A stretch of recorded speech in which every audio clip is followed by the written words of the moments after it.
உப்பு கண்டத்துக்கு தயார் பண்ணியாச்சு. இப்போ இதில் என்னென்னா பிரியாணி மசாலா அத்தனையும் சேர்த்துருக்கேன். பட்டை வகை எல்லாம் சேர்த்துருக்கேன்.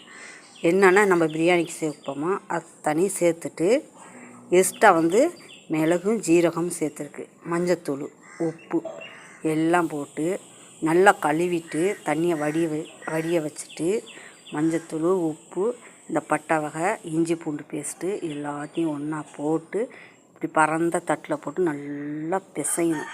பிசைஞ்சு அரை மணி நேரம் 1 மணி நேரம் ஊற வச்சு நீங்கள் போட்டிங்கன்னா காயும் போதே அப்படியே வறுக்கிற ஸ்மெல் அடிக்கும்.